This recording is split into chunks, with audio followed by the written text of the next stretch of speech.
7 years. We've been waiting for this game for 7 years. Well, was it worth the wait? Hi, you're watching Worth the Wait with Dommy1218.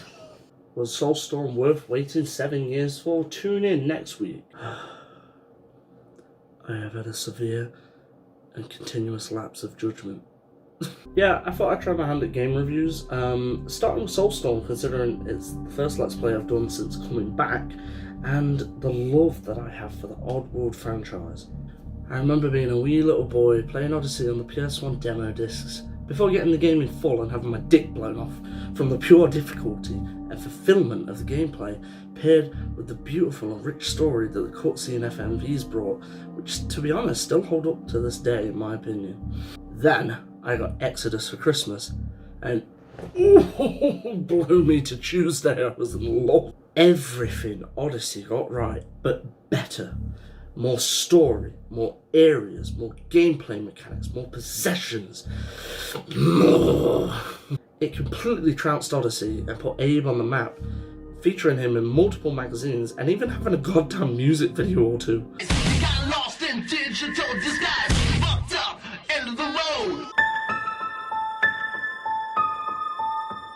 But the story behind Exodus's creation is not as pleasant.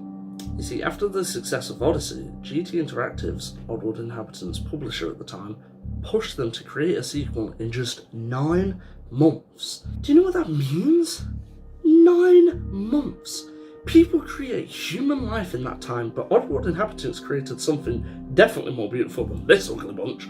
It was such a phenomenal feat to make a game like this in that time limit, but of course that had a toll on the game's development, and Lorna Gang was severely underwhelmed with how much of the game they couldn't incorporate. I'm talking a lot of stuff that was cut out, and despite it being bestsellers and pretty much a favourite among the fans, it was a hollow shell of its potential. So, we cut to 2014 when New and Tasty hits big in the gaming scene, and Oddworld are given a wonderful opportunity. Soulstorm set out to achieve what Exodus couldn't, and tell the legendary sequel of Abe's escape from the farms. Everyone was, needless to say, a little excited. Now, the game has been out for 3 weeks, and I've fully completed and uploaded my Let's Play, link in the description by the way. So I'm ready to give my overall thoughts on the game. Today I'm going to focus on what I feel are the 4 core main elements of any game: graphical design, sound management, gameplay, and narrative story. I'm going to give a critique on each section so that you can get a good view of my view of the game. Let's get right to it, shall we? Just a quick warning, there will be spoilers on everything, so watch out if you haven't played the game. They usually say don't judge a book by its cover, but that's kind of difficult when the cover of the book is a cat riding a unicorn with lasers coming out of its head. Whose head? I don't know. Needless to say, the game looks fucking fantastic. It's no surprise that Oddworld creates masterpieces for their environments when considering the co-founder is a goddamn artist, for realsies. And they all look so damn fresh. I mean, look at this, and this, and this. From the green, sickly, sleek barracks to the deep, depressing dark blue with necrom mines, everything is beautifully rendered.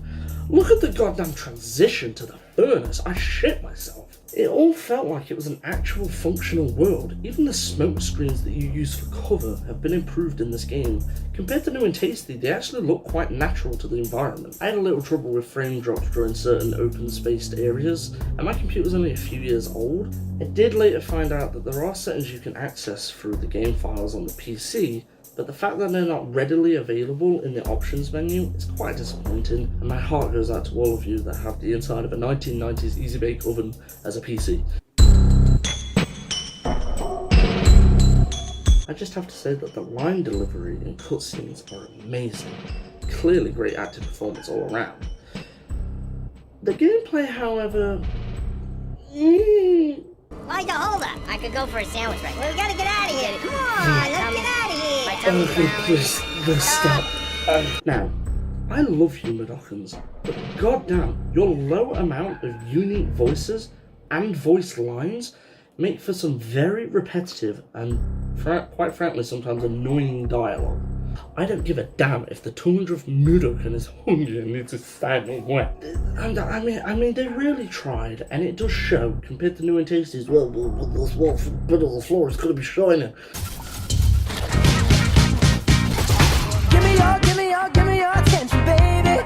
There's like 10 Mudokan personalities split between like 4 billion of them. Speaking of which, the Mudokons are friggin' loud, which is very immersion breaking when you're pink pathering around some pastat slugs and you whisper quietly to your friends to Solid Snake out of there, and they go, woo, yeah, baby, that's what I'm waiting for. I know it would have been a tall order to have everyone who voiced a Mudokon to say their lines in a whisper as well, but I'm just saying, quality of life changes like that really blow a gamer's mind. So, on to music, and I'm gonna be honest, I don't really remember a whole lot of tracks in Soulstorm.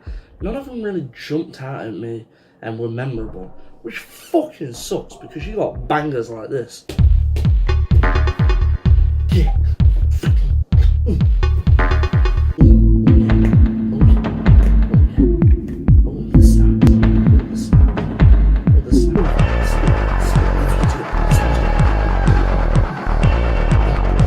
When I look the OST up on YouTube, I can hear some bopping tunes, but it's nothing as epic or memorable as they have been in the past. I kind of just go, oh yeah, I've heard that 500 times, and I don't remember it. Oh, sorry, excuse me. Apart from the Vuvuzelian throat singing. However, the fact that the music gets more intense depending on the Slig's alert status is fucking nice. It's definitely a favourite feature of mine. Dynamic musical compositions are definitely impactful in game. Look at Devil May Cry 5's music ranking system, for instance.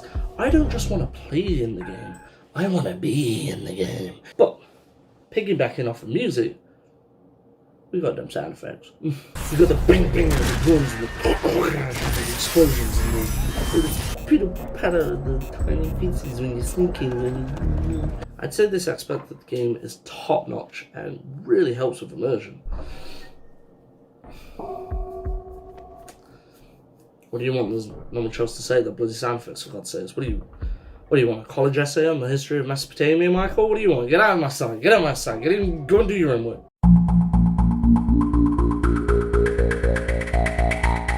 Soulstorm expands on its 2D predecessor's roots. You've got left and right, you can move up and down, but sometimes when you move left and right, you also come forwards and backwards towards the camera and away from the camera, like some kind of wacky 2.5D woohoo pattern way. Unfortunately, Clonella already did this in 1997, so I'm not very impressed.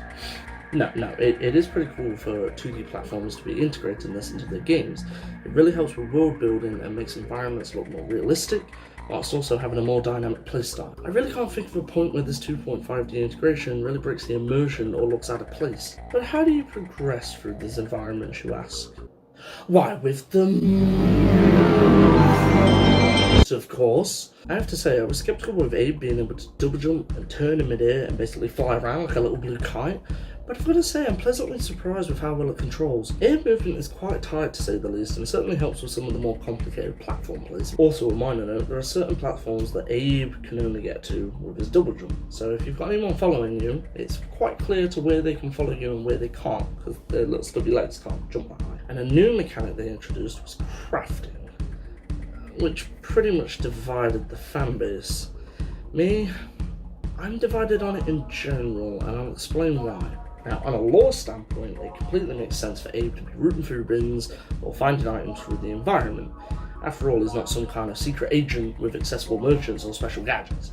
Also, the items that you do find in craft are believable to be found in the environment that he searches through. Vending machines and trash cans would yield pieces of gum, rock candies, fizzy pop, Mentos, and of course Soulstorm Brew. Albeit not making much sense. I mean, I get that pop and Mentos makes big boom, but how are you putting that in there without it then immediately exploding? I mean, like, how are you harboring that in that can and just like a grenade? How are you doing that, Abe? What technology are you using? What do you know that I don't? What do you know that 14-year-old me would have loved to know? What do you know, Abe? What do you know? However, the scavenger system heavily ruins the flow of the game for me. I mean, I'm not really impressed with how much time I waste looting through lockers and bins every time I die. This time wasting becomes a huge chore considering some of the checkpoint placements. You can spend a minute or two, maybe more, rooting through bins, and then die and have to repeat the process over. Sometimes multiple times. No, I've got to do all that again. I've been going 5 minutes and I'm already dying. Speaking of checkpoints, they can be outright vicious in their placement, being triggered right as Madokans are about to walk into hazards, or an enemy is about to pop a cap in your ass. I think it would benefit greatly if some of these were out of the way and placed in an elevated position, so that it took a bit of effort to get there and you can be sure you're out of danger. In fact, there are actually some areas of the game where this is a thing, and it makes those sections a lot better. On a lighter note, let's talk about possession. This has more similarities with the Munch's Odyssey's version. You chant, and a mystical orb flies out of Abe's body, and you can move it around in any direction until it hits an enemy or a target, or fizzles out. The amount of time that the orb has is dependent on how many Madokan followers are following Abe at the time. Very nice adaptation to the moving camera world, and definitely an improvement over Munch's limping ball. Also, the best thing is, if you're finished possessing an enemy, the orb flies out of the body, and if there's still time in the meantime, you can still control it, making for multiple possessions of closer slugs much quicker and cleaner. And if you press the chant button instead of holding it, the enemy will simply pass out instead of exploding, meaning that if you go over to their bodies, you can pickpocket them. Because remember, you may have stolen from them, but you didn't kill them, so it's good karma. Abe brings back his yeeting arm and can throw items, but with the flurry of more items at your disposal, it becomes a lot more dangerous. You can throw in any degree of direction instead of the three forced angles of the PS1 games, meaning there's some quite interesting puzzle and action sections. However, I feel like the throwing mechanics have some wrinkles that need ironing out. For example, if you're aiming in a direction and walking in the other, it will walk backwards, meaning you can slowly predict when an enemy's coming and time your shots, whatever, blah blah blah. But I had some problems where Abe would occasionally turn around instead of just walking backwards and then run forward. Meaning, so if you're, you're going around and you're holding a fucking flamethrower, Abe will turn around and just scorch his own goddamn feet.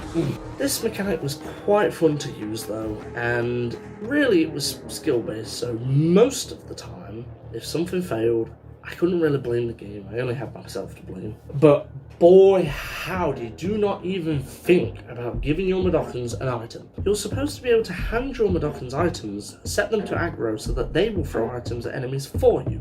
However, most of the time it just looked like they were lightly swatting the air as if they were shooing a stray dog away and nothing would even come out. It worked sometimes, but it was hugely inconsistent, and considering how your followers pretty much die in one bullet on hard mode, I found it much more efficient to go sit my Madokans in a corner, give them a few toys to play, and let Daddy go and deal with the assailants. Speaking of which, let's talk about the game speak. As traditional Oddworld gameplay goes, Abe can find his fellow Mudokans, say hello to them, and follow him around and do his bidding like the good little slaves they are, until you find a bird portal and allow them to be freed. Where they go, I don't know, fucking probably Tenerife or some shit. The game speak is quite toned down compared to the original Exodus. For instance, there is no work command, instead having a few scripted areas where you press a button and any of your followers nearby will go and pull a lever or turn a wheel, whatever.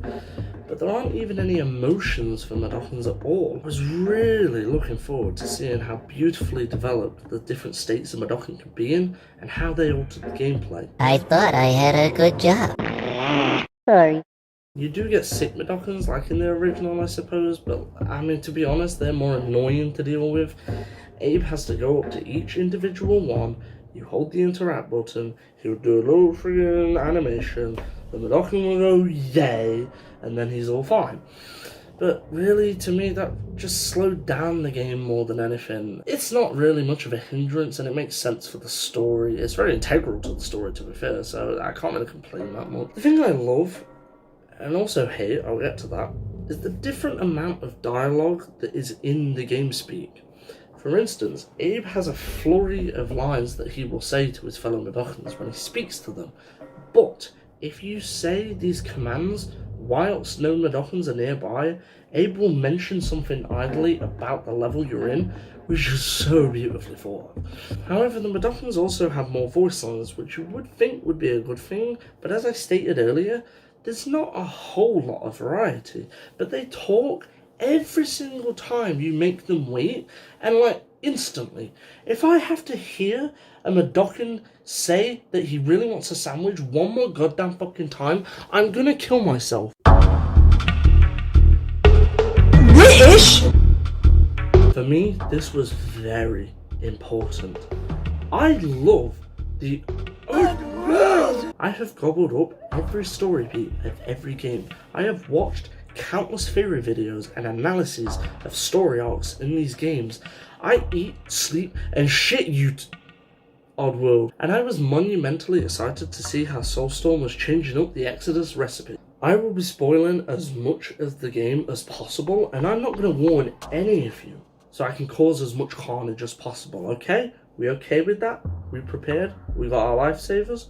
Okay? Good? Good? Good? You good? So, we start with your boy in the aftermath of Odyssey, talking with the shaman at Mosaic Lines, and he's being cryptic as usual, talking about journeys and prophecies, and to be honest, I don't know, I wasn't listening. Suddenly, the Fire Nation attacks and the Mudokons have to flee, thus beginning Abe's journey to clean up the mess and go and kill some big bad corporation again. During his journey and helping his refugee species escape death, he discovers the horrible truth about Soulstorm brew.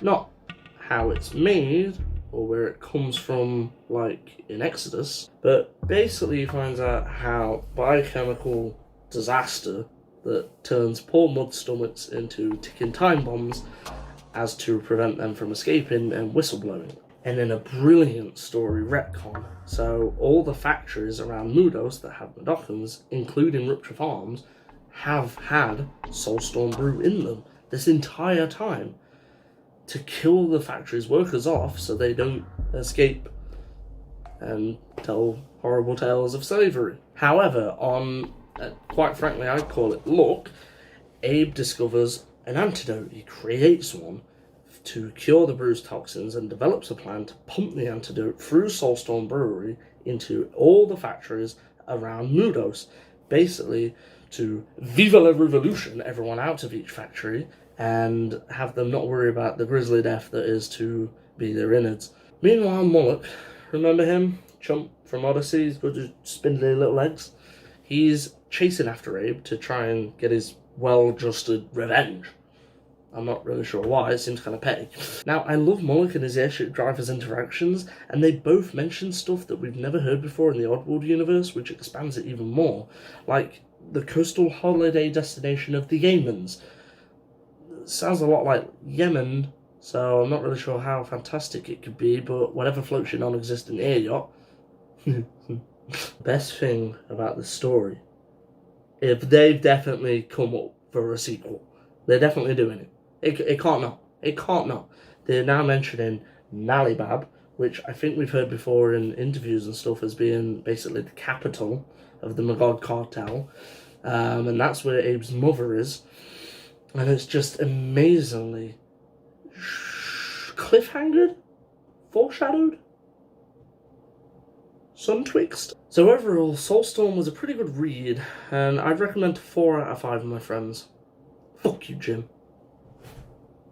Even though the game has more bugs than the underside of my porch, Oddworld have been running patch after patch following player feedback to make the game as smooth as possible. However, we never see any paramites or scrabs in this game. Or, as my fiance, who forgets their names all the time, calls them, forks and giraffes. It certainly fills the Oddworld-sized hole in my heart and helps build immensely the story that Oddworld has already set in place, and the story that was clearly lacking from Exodus. I feel like I may have had higher expectations for this game than I should have, and I can't help but feel wanting more, but maybe that's what Oddworld were going for all along. Hey everyone, thank you for watching until the end. Really appreciate it. I thought I'd try something new. Let me know what you think about it in the comments, and also tell me what you thought about Soulstorm as well, because I'd love to hear it. In the meantime, I'm gonna go make some toast. Enjoy some bloopers. Aha! This is gonna be a mess to edit, isn't it? Which still hold up to this day in my opinion. Very clearly reading the script. Hello. We've got seen SMVs. SMVs? What? Featuring him in multiple magazines and create the sequel to Odyssey in just 9 months. That was terrible. To make a game like this in such that time limit, that made no sense. It's like I'm vlogging. I was getting dizzy looking at that. Even the smoke screens which you use for cover, usually, I don't talk shit. Now a new mechanic, wow. Also, the items that you do find in craft are believable to be found in the environment through vending machines or trash cans, such as pieces of gum, rock candies, fizzy pop. I said trash cans and it threw me off. What? But at least Abe can pickpocket slibs now, so... Slibs? What is a slib? Thus beginning Abe. Jabe? Who's Jabe? I want to meet this Jabe. Terrible. That's terrible. It's cringe.